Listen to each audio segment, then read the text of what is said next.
বন্ধুরা, আগামী 14/7/2024 মঙ্গলবার দিন আসতে চলেছে আষাঢ় মাসের অমাবস্যা তিথি। অমাবস্যা তিথিটি শুরু হচ্ছে 13/7/2026 সোমবার দিন সন্ধ্যে 6:25 থেকে এবং থাকবে পরের দিন অর্থাৎ 14/7/2024 মঙ্গলবার দিন বিকেল 4:01 পর্যন্ত। উদয় তিথি অনুযায়ী আমরা 14/7/2024 মঙ্গলবার দিন আষাঢ় মাসের অমাবস্যা তিথি পালন করব। বন্ধুরা, এই বিশেষ দিনে সকালবেলা ঘুম থেকে উঠে আপনারা যদি সম্ভব হয় গঙ্গা নদী থেকে স্নান করে আসুন। গঙ্গা নদীতে স্নান করলে এই বিশেষ তিথিতে অত্যন্ত বিশেষ পুণ্য লাভের সুযোগ থাকে। যদি সেটা সম্ভব না হয় তাহলে বাড়িতেই স্নানের জলের সাথে গঙ্গা জল মিশ্রিত করে এই বিশেষ দিনে স্নান করতে ভুলবেন না। স্নান করে উঠে অবশ্যই সূর্যদেবকে প্রণাম নিবেদন করবেন এবং তারপরে বাড়িতে আপনার মা বাবার চরণ ধরে এদিন প্রণাম অবশ্যই করবেন। মা বাবাকে অবশ্যই এদিন প্রণাম নিবেদন করবেন।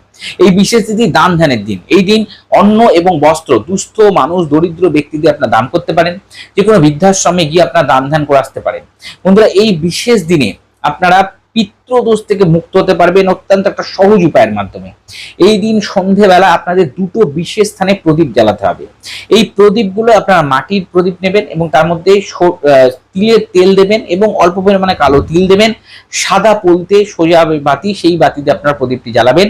একটি আপনারা অশ্বত্থ গাছের গোড়ায় গিয়ে জ্বালিয়ে আসবেন, আরেকটি আপনাদের রান্নাঘরে যেখান থেকে আপনারা জল সংগ্রহ করেন, জল যেখান থেকে নেন বা জলের পাত্রগুলো রাখেন সেই স্থানে আপনারা প্রজ্বলিত করে দেবেন।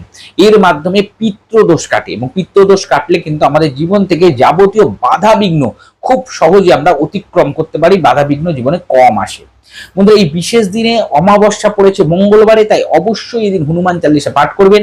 যে কোনো বজরংবলীর মন্দিরে গিয়ে বিশেষভাবে পুজো অর্চনা করতে পারেন। যে কোনো মাতৃ মন্দিরে গিয়ে, মা কালীর মন্দিরে গিয়ে, মা দুর্গার মন্দিরে গিয়ে আপনার পুজো অর্চনা করুন। লাল পুষ্প দিয়ে অর্থাৎ জবা ফুলের মালা দিয়ে মাকে পুজো দিন।